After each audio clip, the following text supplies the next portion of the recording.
नमस्कार मित्रांनो, मिथुन राशीवाल्यांनो, आज एक गोष्ट अगदी स्पष्ट आणि सरळ शब्दांत समजून घ्या. आयुष्यात जोपर्यंत माणसाला ठेच लागत नाही तोपर्यंत त्याला हे जाणवतच नाही की तो कुठे चुकीचा होता आणि कुठे योग्य दिशेने पुढे जात होता. आता तुम्ही विचार करत असाल, मी ही गोष्ट तुमच्या आयुष्याच्या संदर्भात का सांगत आहे. याचे कारण खूप स्पष्ट आहे. 2018 ते 2021 दरम्यान तुम्ही एक मोठा निर्णय घेतला होता. तुम्ही कुटुंबाची मते, लोकांच्या गोष्टी आणि अगदी आसपासचा दबावही दुर्लक्षित करून स्वतःच्या जोरावर पुढे जाण्याचा मार्ग निवडला होता. आणि हा प्रयत्न काही हलका नव्हता. तुम्ही तुमची ओळख निर्माण करायला सुरुवात केली होती. समाजात, कुटुंबात आणि जगासमोर तुमची किंमत स्थापित करायला सुरुवात केली होती. त्या काळात तुमच्या नावाची चर्चा होऊ लागली होती. तुम्हाला वाटू लागले होते, हो, मी काहीतरी घडवतो आहे. पण मग 2021 नंतर हळूहळू चित्र बदलू लागले. तुम्ही कुटुंबासाठी, इतरांच्या भल्यासाठी इतके समर्पित झालात की तुम्हाला कळलेच नाही की तुम्ही पुन्हा तुमची तीच ओळख मागे सोडली आहे. ज्या सुरुवातीने तुम्हाला उंचीवर पोहोचवले होते तीच सुरुवात कुठेतरी मधल्या वाटेत थांबली. कधी कुटुंबाच्या दबावामुळे, कधी परिस्थितीमुळे आणि कधी काळाच्या बदलामुळे. कारण सत्य हेच आहे की वेळ सर्व काही करवून घेतो. तुम्ही पुन्हा त्याच जुन्या सवयीच्या मार्गावर चालू लागलात, ज्या मार्गावर तुम्ही आधी चालत होतात. पण आता या व्हिडिओमध्ये एक गोष्ट लक्षात ठेवा. आज मी तुम्हाला काही अतिशय महत्त्वाचे सांगणार आहे.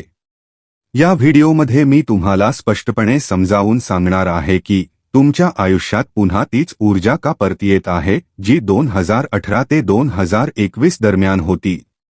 तुम्हाला पुन्हा का वाटू लागले आहे की काही करायचे असेल तर स्वतःच्या जोरावरच करावे लागेल.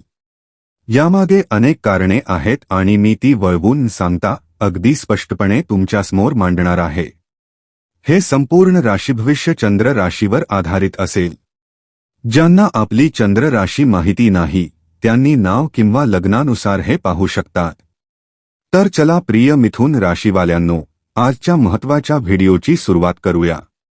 पण त्याआधी व्हिडिओला एक लाईक करा, व्हिडिओला हायप नक्की करा आणि मनापासून कमेंट बॉक्समध्ये लिहा, हर हर महादेव, जय शनी महाराज. मित्रांनो, चॅनलवर नवीन असाल तर सबस्क्राईब करा. आता प्रश्न येतो, या व्हिडिओचा खरा विषय काय आहे. विषय अगदी सरळ आहे. मिथुन राशीवाल्यांनो, आज मी तुम्हाला सांगणार आहे की ऑक्टोबर 2026 पर्यंत तुमच्या नियतीत तेच घडेल जे आधीपासून लिहिलेले आहे. ते चांगले असो किंवा आव्हानात्मक, दोन्ही बाजू मी तुमच्यासमोर ठेवणार आहे. आता समजा प्रत्यक्षात काय घडत आहे. मिथुन राशीवाल्यांनो, हा योग ऑक्टोबर 2025 पासून तयार होऊ लागला होता. पण मे 2025 पासून तो पूर्णपणे बळकट झाला. आता तुम्ही म्हणाल, नेमके काय तयार झाले. मे 2025 मध्ये तुमच्या कुंडलीत षडाष्टक योग सक्रिय झाला. केतूपासून शनी 8व्या भावात आणि शनीपासून केतू 6व्या भावात आले. ज्योतिषशास्त्रात षडाष्टक योगाला अनेकदा अशुभ मानले जाते. कारण 6वा आणि 8वा भाव आयुष्यातील संतुलन, आर्थिक स्थिती आणि कौटुंबिक सामंजस्यात अस्थिरता निर्माण करतात. म्हणजेच व्यत्यय, गुंतागुंत आणि मानसिक ताण. पण जर तुम्ही ज्योतिषशास्त्र सखोलपणे समजून घेतले तर वेगळे चित्र समोर येते. जर षडाष्टक योगात राशीस्वामी किंवा लग्नेश एकमेकांचे मित्र असतील तर हा योग विष राहत नाही, अमृत बनतो. हो, या अमृताची चव सुरुवातीला थोडी कडू असते. आधी त्रास देतो, आधी हलवून टाकतो, आधी एकटे करतो. पण त्यानंतर हाच योग जबरदस्त यश देऊ लागतो. आणि हाच तो टप्पा आहे जिथून तुमची कहाणी पुन्हा दिशा बदलणार आहे. आता लक्षपूर्वक समजा. 5 डिसेंबर 2025 नंतर या योगाचा प्रभाव वेगाने वाढू लागला आहे. कारण स्पष्ट आहे. शनी आता मार्गी झाले आहेत. आणि शनी व केतू हे परस्पर परममित्र आहेत. त्यामुळे एक गोष्ट लक्षात ठेवा.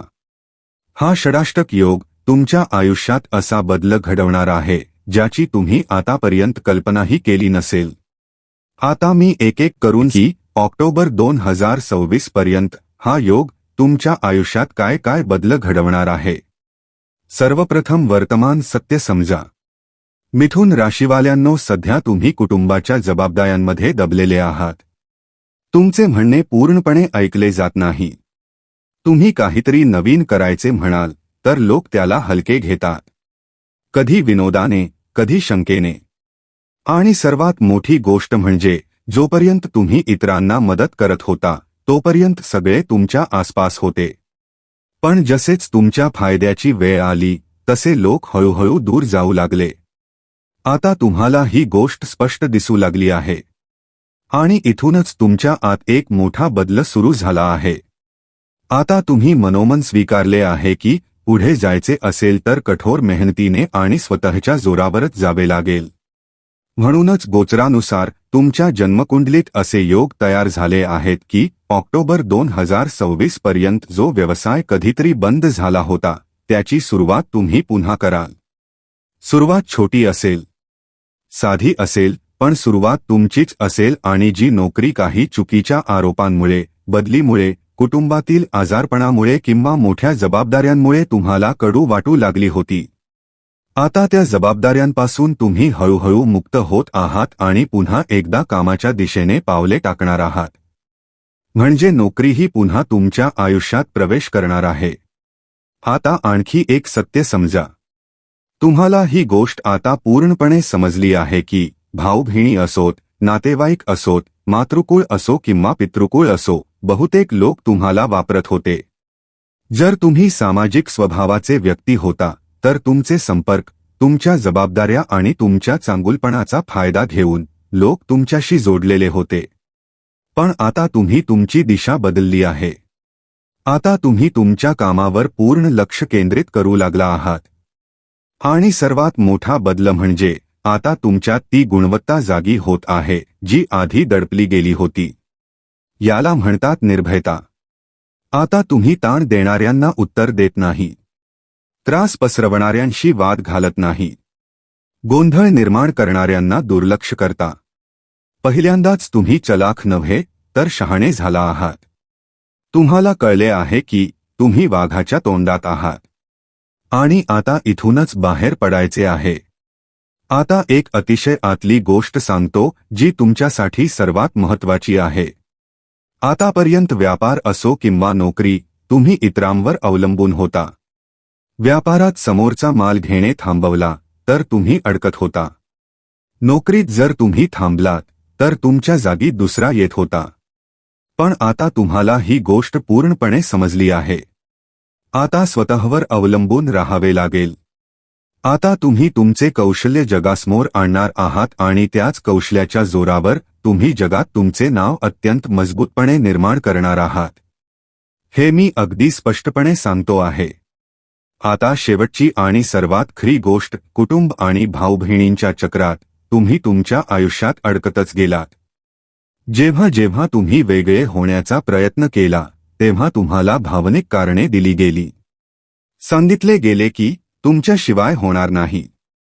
पण सत्य हे आहे की आता तुम्ही आतून थकलेले आहात। बँकेचे कर्ज, देणी आणि जबाबदाऱ्या निभावत तुमचे शरीरही साथ देणे कमी करू लागले आहे। म्हणूनच आता तुम्ही तुमच्या भाऊ-बहिणींपासून थोडे वेगळे होऊन स्वतःचे आयुष्य जगण्याचा मार्ग निवडत आहात। गरज पडली तर मालमत्ता असो किंवा नाती, तुम्ही वेगळे होऊन काम करण्याचा निर्णयही घेऊ शकता। ही गोष्ट खूप स्पष्ट लक्षात ठेवा। विशेषतः भाऊ-बहिणींबरोबर आता तुमच्या आयुष्यात एक नवीन समीकरण तयार होणार आहे। 2021 नंतर वारंवार अडथळे आले, काम होत तुटत राहिले, पण आता काम होणे सुरू होईल, हळूहळू पण ठामपणे। मिथुन राशीवाल्यांनो, आता एक कडू पण खरे सत्य ऐका। कदाचित तुम्ही मान्य करण्यास नकार द्याल, कदाचित तुम्ही म्हणाल तुम्हाला कसे माहीत, पण सत्य हे आहे की या दिवसात तुम्ही एकटे आहात। गर्दीतही एकटे, लोकांमध्ये राहूनही एकटे। आणि हे एकटेपण फक्त जाणवत नाही तर मानसिकदृष्ट्या तुम्हाला त्रास देत आहे। कारण आता तुम्हाला स्पष्ट दिसत आहे की लोक फक्त तेव्हाच जवळ येतात जेव्हा त्यांना स्वतःचा फायदा करून घ्यायचा असतो. पण आता लक्षपूर्वक समजा, हे एकटेपण शिक्षा नाही. हेच एकटेपण येणाऱ्या काळात तुम्हाला यशाच्या मार्गावर घेऊन जाणार आहे. ईश्वराने तुम्हाला एकटे केले आहे जेणेकरून तुम्ही स्वतःच्या जोरावर पुढे जाणे शिका. आता थेट परिणामांबद्दल बोलूया. तुमच्या नोकरीत जबरदस्त बढती आणि पदोन्नतीचा योग तयार होत आहे. परदेशात जाण्यासंदर्भात व्हिसा, पासपोर्ट किंवा इतर कोणतीही अडचण असेल तर आता त्या अडथळे दूर होतील. वरिष्ठांचा पूर्ण पाठिंबा मिळेल. बराच काळ घराजवळ बदली किंवा पोस्टिंग हवी होती, पण तुम्ही प्रामाणिकपणाच्या मार्गावर होता. आता समजून घ्या, तुम्ही लाच देऊन नव्हे तर तुमच्या काम आणि पात्रतेच्या जोरावर ती जागा मिळवणार आहात. व्यापाराबद्दल बोलायचे झाले तर जर तुम्ही सेवा क्षेत्रात असाल किंवा कमिशनच्या आधारावर काम करत असाल तर मोठे आणि प्रभावशाली ग्राहक तुमच्या आयुष्यात येतील. षडाष्टक योग जसा जसा मजबूत होत जाईल तशी तशी तुमची दिशा बदलत जाईल. आज तुम्ही इतरांकडून सल्ला घेत आहात, अस्वस्थ आहात, विचलित आहात. अनेक लोक तुम्हाला हलके समजत आहेत. पण लक्षात ठेवा, ऑक्टोबर 2026 पर्यंत तेच लोक तुमच्याकडे सल्ला घेण्यासाठी येतील. आज तुमची परिस्थिती तात्पुरती आहे. कधी इथे नोकरी, कधी तिथे, कधी व्यवसायात बदल, कधी अडथळा. म्हणूनच मी वारंवार सांगते, धीर धरा. धीरासारखे मोठे शस्त्र जगात नाही. गोंधळाचे जाळे हळूहळू तुटेल. मनातून नकारात्मकता निघून जाईल. आता तुम्ही उच्च पदासाठी स्वतः उभे राहाल. जर बढती मिळाली नाही तर तुम्ही स्पष्टपणे सांगाल, तर पुढे वाढवा, नाहीतर मी पुढे जाण्याचा मार्ग स्वतः निवडेन. आणि आश्चर्याची गोष्ट म्हणजे वरिष्ठ तुमची साथ देतील.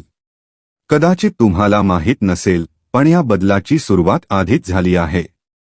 एक जुनी म्हण आहे, जगातील प्रत्येक गोष्ट आधी मनात जन्म घेते. आणि सत्य हे आहे की तुमच्या मनात कल्पना आधीच आल्या आहेत. तुम्हाला कळले आहे काय करायचे आहे. आणि आता तुम्ही शांतपणे, गुप्त पद्धतीने त्यावर कामही सुरू केले आहे. आता नात्यांबद्दल बोलूया. नातेसंबंधात कटुता आहे. मनात स्पष्ट झाले आहे की हे नाते आता पुढे चालणार नाही. पण कारण मालमत्ता आणि संपत्ती जोडलेली आहे, म्हणून तुम्ही खूप शहाणपणाने ते विकण्याची किंवा सुरक्षित ठेवण्याची रणनीती आखत आहात. तुमची सर्वात मोठी चूक काय होती? तुम्ही यश फक्त नोकरी, व्यवसाय आणि पैशांशी जोडून पाहिले. पण जे तुमच्याकडे आहे ते जपून ठेवणेही तितकेच मोठे यश असते. आता तुम्ही नवीन रणनीती, नवीन विचार आणि नवीन तर्कासह पुढे जात आहात. या दिवसात सर्वात मोठी समस्या घरातील पैशांची आहे. तुम्ही कमावत आहात, पण इतर लोक ऐश करत आहेत. आता असे होणार नाही. आता तुम्ही पैसा कमवाल, कुटुंबातील राजकारण समजून घ्याल आणि घरातून दरिद्रता हळूहळू संपेल, कारण आता तुम्ही तुमच्या हक्कासाठी लढणार आहात. परदेशातून उत्पन्न, शेअर मार्केट आणि इतर स्रोतांमधून उत्पन्नाचे योग तयार होत आहेत. मोठ्या लोकांशी संपर्क होतील आणि जर तुम्हाला जोडीदार हवा असेल किंवा दुसऱ्या विवाहाबाबत काही निर्णय घ्यायचा असेल तर या क्षेत्रातही यशाचे संकेत आहेत. आता एक गोष्ट स्पष्ट समजा, हा बदल अचानक येणार नाही. हळूहळू तुम्ही तुमच्या कामात पारंगत व्हाल. हळूहळू लोकांवरील भावनिक अवलंबित्व तुटेल. हळूहळू कर्ज आणि लोन संपतील. हळूहळू मालमत्ता उभी राहील. हळूहळू विषारी नाती मागे पडतील आणि हळूहळू तुम्ही तुमचे स्वतःचे साम्राज्य उभाराल.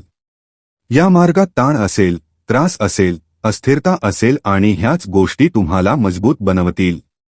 जसे जखम झाल्यावर चूक समजते तसेच हा काळ तुम्हाला नवीन दिशा शिकवत आहे. नातेवाईक आणि मित्रांकडे अडकलेले पैसे तुम्ही प्रेमाने, हळूहळू परत मिळवाल. प्रेमसंबंध ईश्वराच्या कृपेने सावरतील आणि जे लोक तुमच्या चारित्र्यावर चुकीची शंका घेत होते ते आपल्या मार्गाने निघून जातील. मिथुन राशीवाल्यांनो, आता शांत व्हा. तुमच्यासाठी मोठी संधी तयार होत आहे. तुमच्या मनात एक नवीन जग उभे राहिले आहे. आता ते जग वास्तवात उतरायला तयार आहे. उपाय सोपा आहे. पांढऱ्या चंदनाचा टिळा लावा. श्री गणेश चालिसाचे पठण करा आणि पिवळे चंदन पाण्यात मिसळून शिवलिंगावर अर्पण करा. बदल तुम्हाला स्वतः जाणवेल. तर प्रिय मिथुन राशीवाल्यांनो, नियतीत जे लिहिले आहे तेच होईल. मी सर्व काही अगदी स्पष्ट सांगितले आहे. आणि शेवटी मिथुन राशीवाल्यांनो, एक गोष्ट मनात कोरून ठेवा. तुमच्यावर आलेला प्रत्येक संघर्ष हा तुमचं नुकसान करण्यासाठी नाही, तर तुम्हाला तुमच्या खऱ्या उंचीची जाणीव करून देण्यासाठी आहे. आज जे तुटत आहे ते उद्या तुम्हाला अधिक मजबूत बनवणार आहे. आज जे दूर जात आहे ते उद्या तुमच्यासाठी योग्य ते स्थान मोकळं करत आहे. तुमचा काळ बदलतो आहे. तुमची ओळख पुन्हा घडते आहे. आणि यावेळी तुम्ही थांबणार नाही. कारण आता तुम्ही भावनेतून नव्हे तर जाणीवेतून निर्णय घ्याल. अवलंबित्वातून नव्हे तर आत्मविश्वासातून पुढे जाल. लक्षात ठेवा, तुमच्या आयुष्याचा सर्वात शक्तिशाली अध्याय अजून लिहिला गेलेला नाही. तो आता सुरू होतो आहे. स्वतःवर विश्वास ठेवा. ईश्वरावर श्रद्धा ठेवा. आणि धैर्याने पुढे चला. तुमची वेळ आली आहे. धन्यवाद. हर हर महादेव. जय शनी महाराज.